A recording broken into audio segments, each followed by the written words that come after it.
Hi, this is Professor Kim Nelson with the Jewelry Design Department at the Fashion Institute of Technology. I'm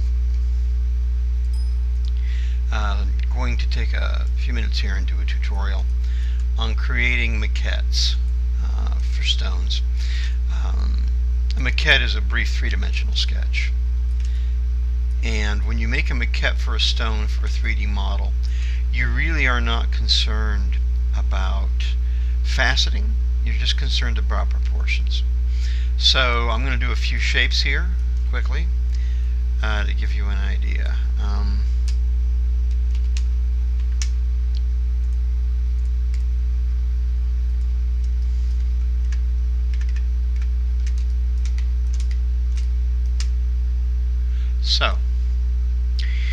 In class, we were talking about proportions for a stone, and that the depth of your stone is based upon the narrowest dimension of your girdle.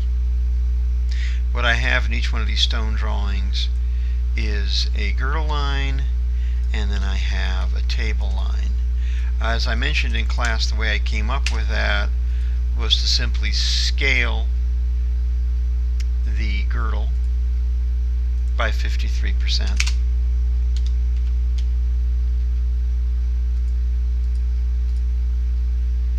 Try that again.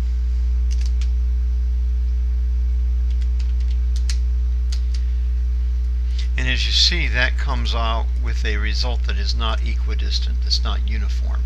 It's a perfect scaled version, but that doesn't give you proper offset or proportions. So to get that, we're going to use an offset curve command.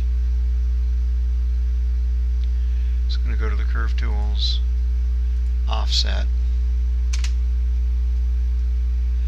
and I'm just going to drag until I get an average. It's going to be a little bit narrower and a little bit longer, which is exactly what I want. And I can use that for my table. Now, if I am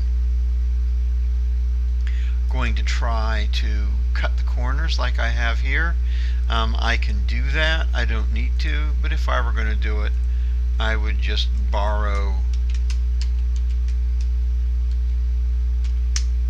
one of these and offset it till I got something I liked, like that. And then I would mirror that around. Now at this point, I assume you're familiar enough with these commands, so I'm not going to click on all of them. Mirror is a keyboard shortcut for me, so I am not going to bother to come to the transform menu and look for the little divided pine tree in order to keep this moving at a reasonable pace. If it's a basic command, I'm going to assume you know where to find it.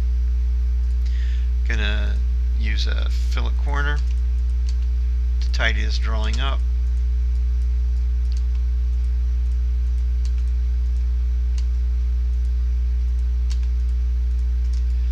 Okay, now to make a 3D maquette of this, I need to establish my stone dimensions, or I should say proportions. So I'm going to find out what the width on this is. These are all these stones are 10 millimeters long, so this should be 8 millimeters, which it is. Okay, so 8 millimeters is my overall small diameter or small dimension. I'm going to go ahead inside here and I will put in an 8 millimeter sphere, okay, or circle. I'm going to now scale that down to the two proportions that I need. I'm going to scale it once, 43%, with copy option left on. That'll give me my pavilion depth, and once at 16%, 0.16. And then just hit escape to get out of that. I have two circles now giving me that dimension. Going to move the large circle from its quad down to 0, 0, 0. Smaller one up to its quad, making like a little snowman. I can now delete the large circle. That gives me my pavilion depth and crown height for my stone. Okay.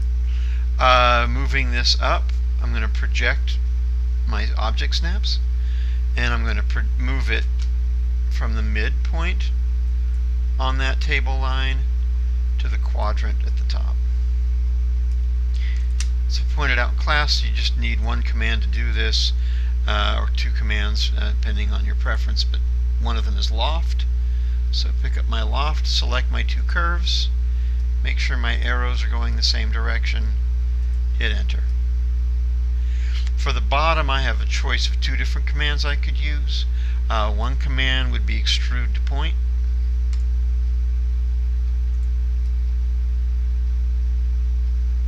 The other option would be to do loft again.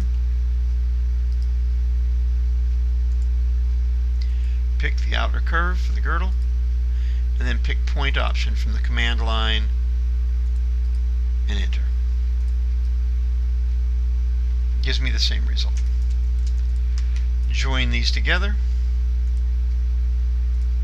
and then I have two choices for the table of the stone. I can surface from planar curves. That's one way. The other way is to go solid cap planar holes, and Rhino fills in that hole automatically.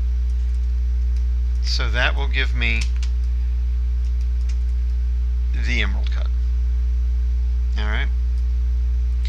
Now, what I had also mentioned in class was the ability to scale these up and down as needed. I'm not going to need those curves anymore.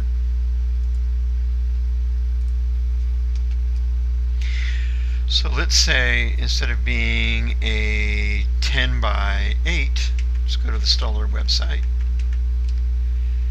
and pick another commercially available size. Let's say something odd, 4.5 by 3, for example. Remember, the depth is always based on the narrower dimension, so that's what I'm going to concern myself with. I'll make this a different color actually.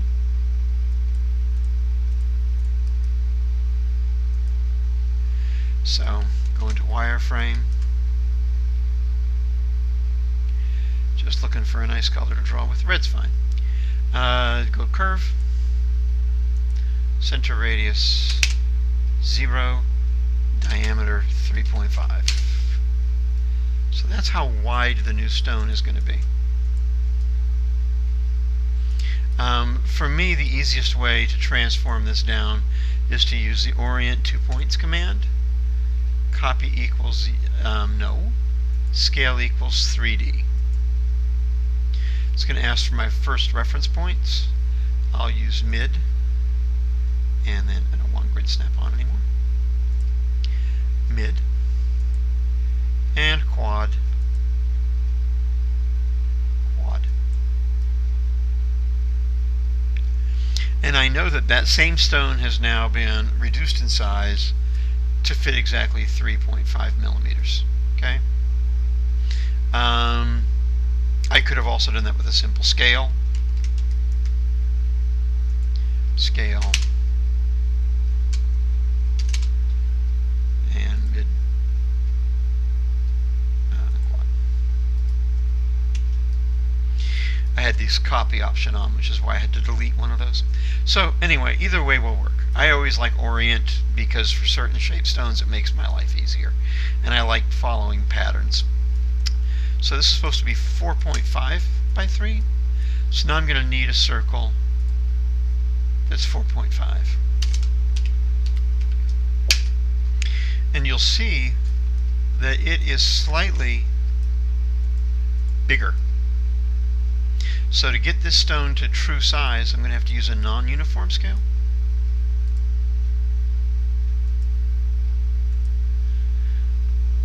Starting at 0.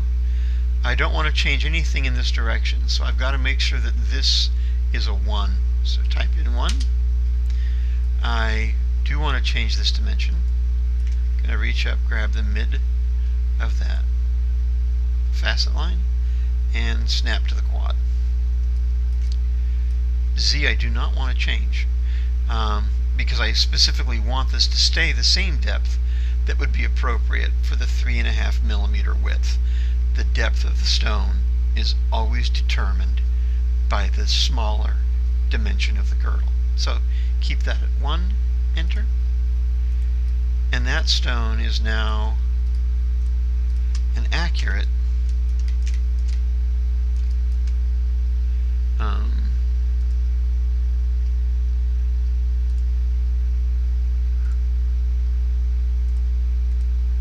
4.5 by 3.5. And actually, I may have done that wrong. I wasn't even paying attention. Oh, this shouldn't be 3.5. This should be 3. So, sorry to back up. It's just more of a demonstration of the same. Because I need that dimension of the depth to stay consistent, I'm going to redo it. This time I'll make it 3. I'll do the same command. Orient 2 points, scale 3D, mid, mid, quad, quad, and then draw the circle for the 4.5 millimeters.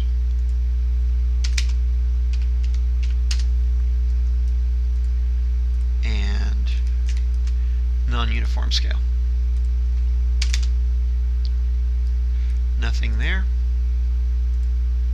Change here, nothing there.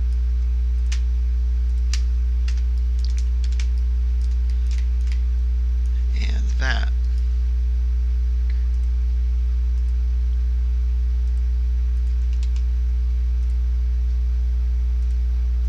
will give me the 3 by 4.5 stone.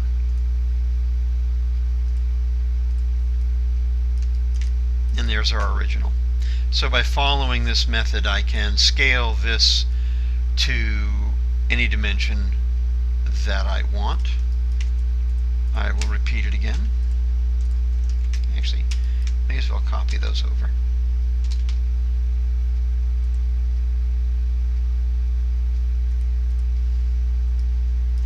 Do it one more time. Give me a copy.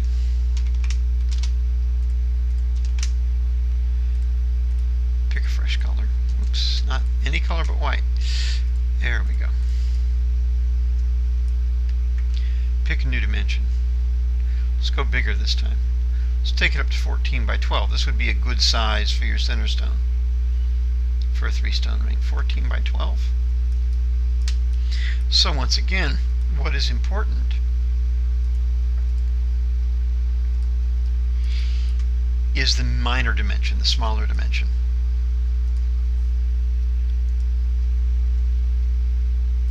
So there's my 12 millimeters. Non-uniform scale. Copy no, scale 3D. Turn off grid snap.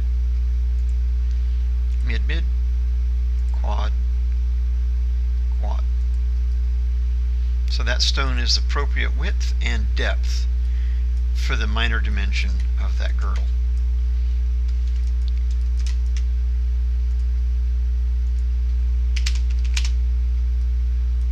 There's the 14 millimeters.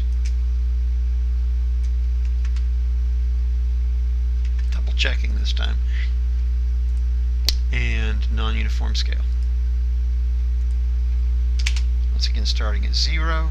I don't want to change anything in this direction. I do want to change it in this direction. This time a little shorter.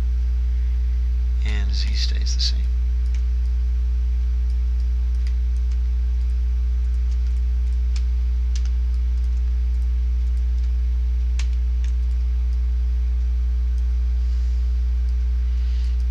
If I dimension that,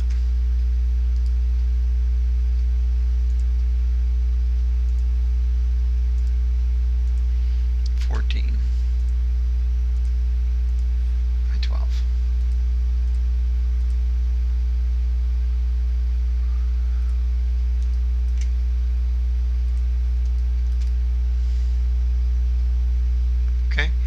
Now, what I want to make certain that you're aware of is this perfectly accurate? And the answer to that is no.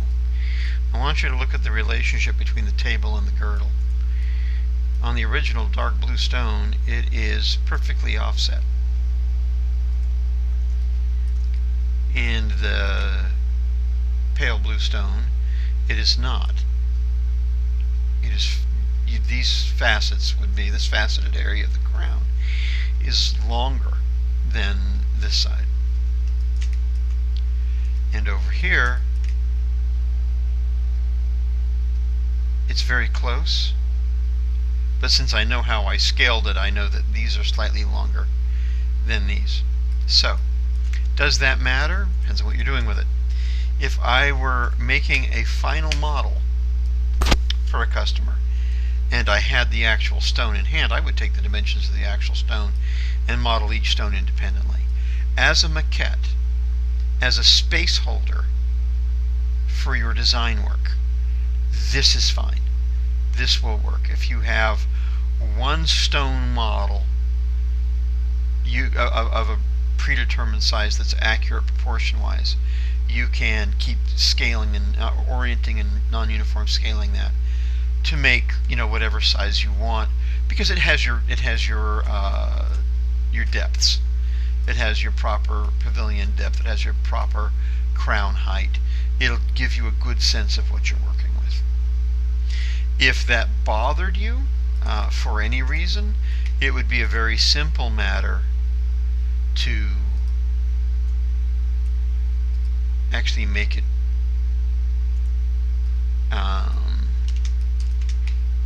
accurate. I'm going to extract surfaces, copy equals no,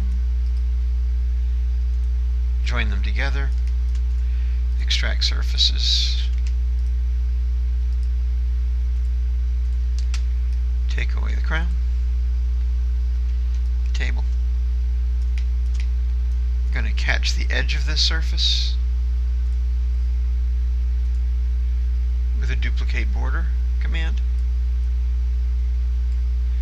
I like to keep these tools off to the side here. Do a scale, copy option yes, 0.53, so it's proportionate. Do an offset curve.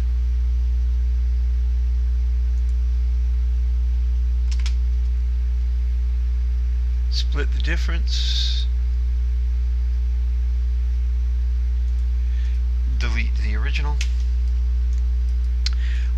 Decide if I want to cut corner on there. If I did, then I would do the same thing I did before. Actually, since I already have a surface edge there, I can offset it.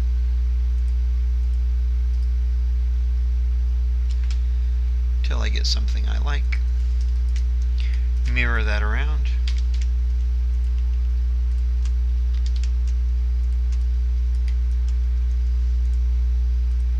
Tidy things up.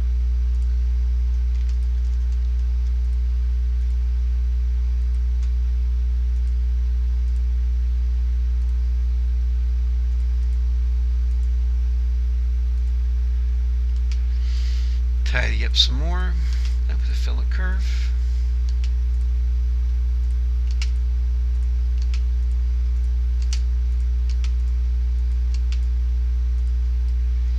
Join it together. And now all I have to do is get that up to the same elevation.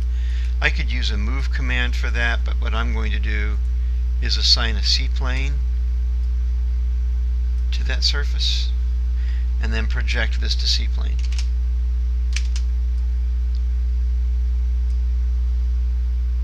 Don't need that anymore. Do a loft command between these two.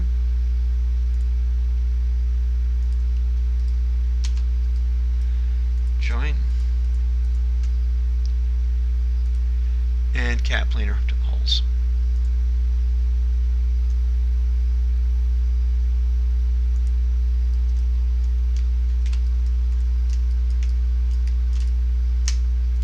I'll get rid of those curves.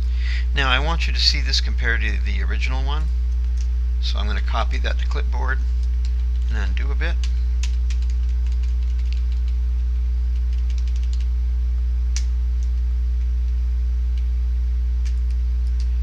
Paste it back in.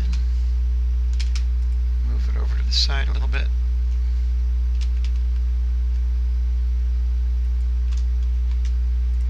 Make it a different color. So you can see the difference.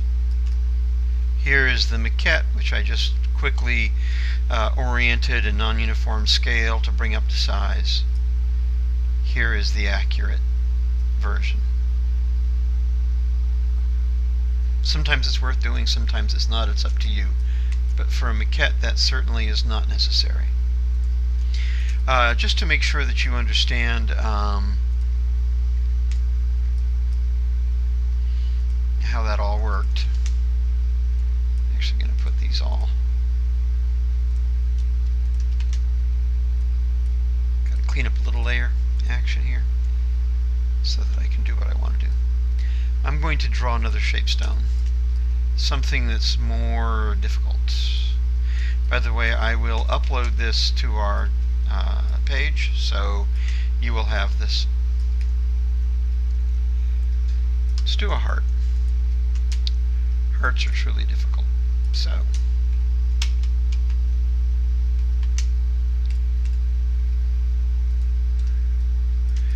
I need to move that up. Now, getting a heart centered, go back to top C-plane. Getting a heart centered is a little bit of a challenge. Easiest way to do it is analyze mass properties, area centroid, and then use that point. Moving it to 0. Kind of hard to see in that color.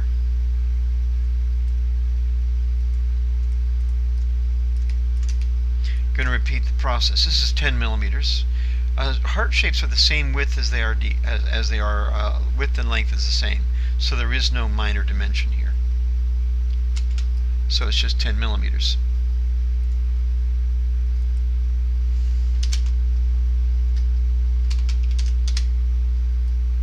Okay.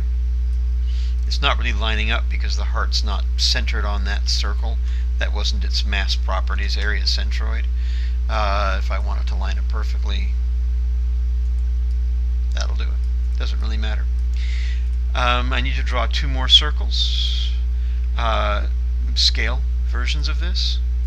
Scale, copy yes. 0.43% and 0.16%. Same idea. Going to move these into position. Line up the top of this quadrant with 0. Line up the bottom quadrant also with 0, which happens to also be the top quadrant, giving my little snowman form. Moving this up into position becomes more of a challenge because I don't have anything directly that I can grab from the side. So I'm going to go into the front C-plane with project on, grab the end, grab the quad. That'll work. Back to top C-plane, do my loft command.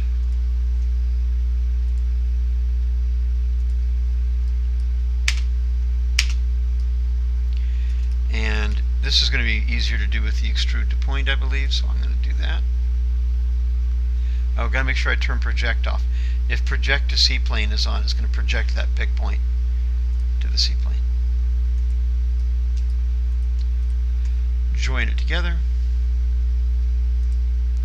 and cap planar holes. Now, since this stone is actually symmetrical, you can just scale it up and down to whatever size you want. Okay, I'm going to do one more because it's going to be interesting to see how this is applied to color. These are all diamond proportions so far.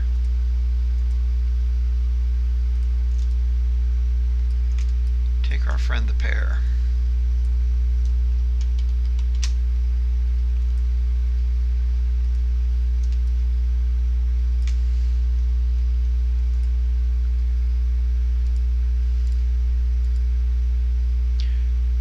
its area centroid and move it.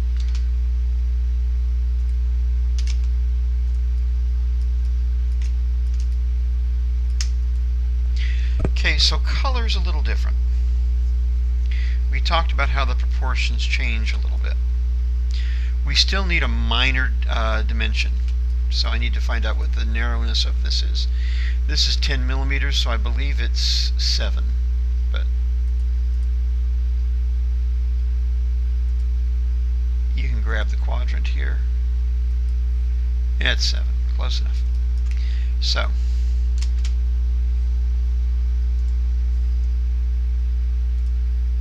draw my circle.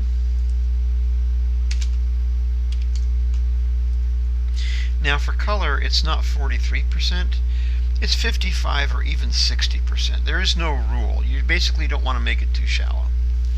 I'm going to take it to 60%. Copy, yes. And for the top, it's going to stay mostly the same. I'll go 0.18% instead of 0.16. Color stones are a little deeper overall. Move this down, quad to 0. Move this up, quad to quad.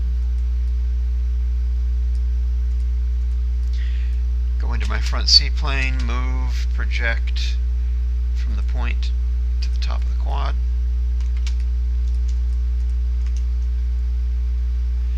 And I'm going to go ahead and do my loft.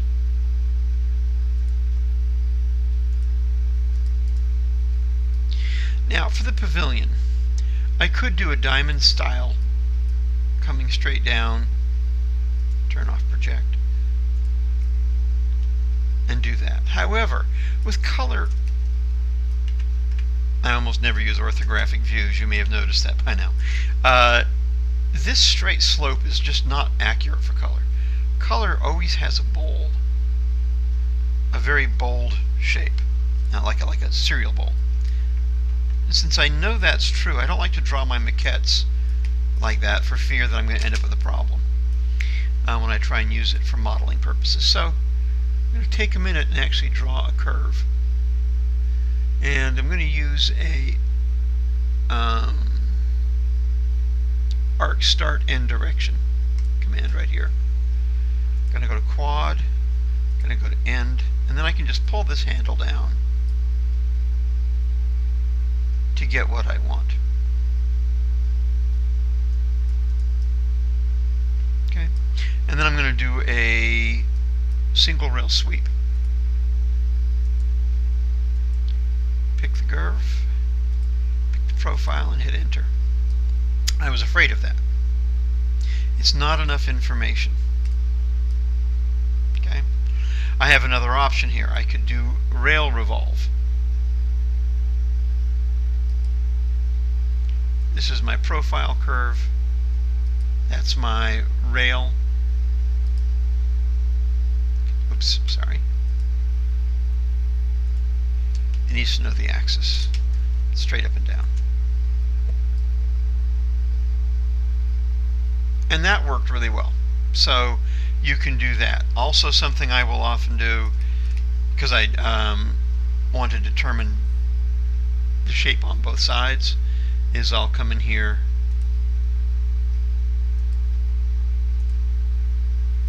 and draw a curve back there. Once I've done that, I should be able to count on Rhino to do a bi-rail sweep.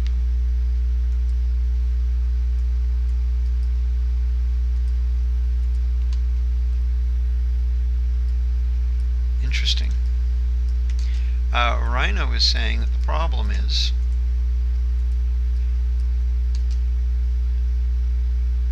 must be open or closed.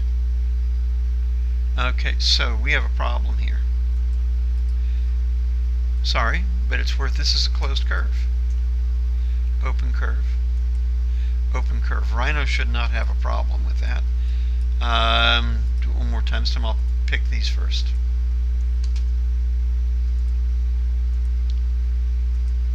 I think that's going to make it happy. Yeah. Okay, so that worked. I just was picking in the wrong direction, the wrong order. So bi-rail sweep or a revolve, a rail revolve will work. Okay. Once you have what you want, join, solid cat planer holes.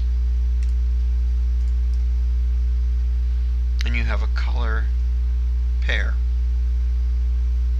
Okay, so that should have given you an idea as to how to go about making some of these maquettes. They don't take very long. And for our project, they're necessary to have eventually. You can work with drawings, but it's